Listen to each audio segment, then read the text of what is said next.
Hi అండి, అందరికీ నమస్కారం. ఇక్కడైతే చాలామందికి ఒక డౌట్ అయితే ఉందండి. ఫ్రంట్ పార్ట్ టక్స్ ఏ విధంగా వేసుకోవాలో చాలామందికి అర్థం కావట్లేదు. సో నా మెథడ్లో నేను ఇన్ని ఇయర్స్ నుంచి 12 ఇయర్స్ నుంచి అయితే ఒకే డెమో అయితే ఫాలో అవుతున్నాను. సో అది ఏ విధంగా కుట్టాలో మీకైతే ఇప్పుడు ఎక్స్ప్లెయిన్ చేసి చెప్తానండి. స్టిచ్చింగ్ చేసేటప్పుడు ఎప్పుడైనా సరే మనము ఈ యొక్క ఫ్రంట్ పార్ట్ డాట్స్ అనేది కుదరాలి. మెయిన్ వీటితోనేనండి మనకు గిరాకీ వచ్చేదైనా పోయేదైనా. సో ఈ కుదిరినాయంటే మనకి ఎలాంటి టెన్షన్ అయితే ఉండదు. సో ఒకరికొకరు చెప్పుకొని అయితే గిరాకీ వస్తుంది. అయితే ఇప్పుడు ఇక్కడ మెయిన్ టక్స్ ఉంది కదా, మెయిన్ టక్స్ అయితే నేను కటింగ్లో పెట్టుకున్నానండి. చెప్పాను మీకు కూడా కటింగ్లో ఎంత పెట్టాలనేసి. 4 ఇంచ్ విడ్త్ తోటి మార్కింగ్ పెట్టుకొని అక్కడ ఒక ఖర్చు పెట్టుకొని 2.5 ఇంచుల పొడవుతోటి 1.5 పట్టుకొని కుట్టు అయితే వేసుకోవాలి. 1.5 పట్టుకొని కుట్టి వేసుకోవాలి, మీ ఇష్టం. నెక్స్ట్ వచ్చేసి సంఖ దగ్గర ఒక డాట్ పెట్టినాం కదా, అది వచ్చేసి 3 ఇంచెస్ ఉండాలి. ఇప్పుడు ఇక్కడ కుట్టేది 2.5 ఉండాలి. ఇప్పుడు ఇక్కడ మార్కింగ్ చేసుకున్నా కదా, ఇక్కడ కుట్లు వేసుకునే దగ్గర. సో ఇప్పుడు ఫోల్డింగ్ చేసిన టక్స్ వచ్చేసి మనకు 4.5 కుట్టు వేసుకుంటే సరిపోతుందండి.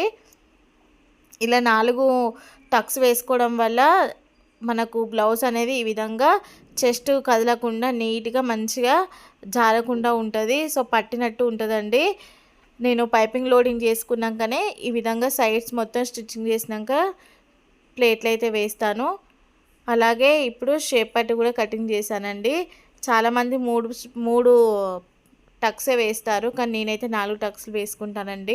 ఎందుకంటే 12 ఇయర్స్ నుంచి నేను అదే ఫాలో అవుతున్నాను కాబట్టి నాకు కస్టమర్స్ కూడా చాలామంది బ్లౌజులు బాగా కుదురుతున్నాయని చెప్పారు.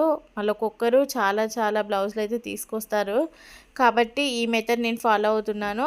లోడింగ్ షేప్ పట్టి కూడా ఇప్పుడు నేను చూపించే విధానంగా మీరు కూడా వేసుకోండి. మీకు బ్లౌజ్ అనేది ప్రొఫెషనల్ స్టైల్లో చాలా నీట్గా ఎక్కడ అనేది ముడత రాకుండా మంచిగా ఉంటుంది.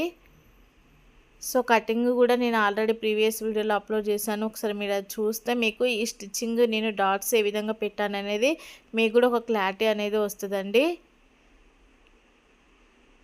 ఈ విధంగా లోపల ఫోల్డింగ్ అయిన క్లాత్ మొత్తం బయటికి తీస్తే మనకు షేప్ పట్టి లోడింగ్ కూడా వచ్చింది. చూడండి ఒకసారి క్లియర్గా. ఈ విధంగా షేప్ పట్టి లోడింగ్, పైపింగ్ లోడింగ్, ఈ విధంగా 4 టక్స్లు వేసుకొని ఎప్పుడైనా టక్స్ వేసుకున్నాక కొంచెం క్లాత్ అయితే ఉంచండి. ఇలాంటి మరిన్ని వీడియోస్తో మీ ముందుకు వస్తానండి. మంచి టిప్స్ అయితే మీతో నేను షేర్ చేసుకుంటాను. నచ్చితే మాత్రం మన వీడియోస్ లైక్ చేయండి, షేర్ చేయండి, సబ్స్క్రైబ్ చేసుకోండి. Thank you for watching. All of you.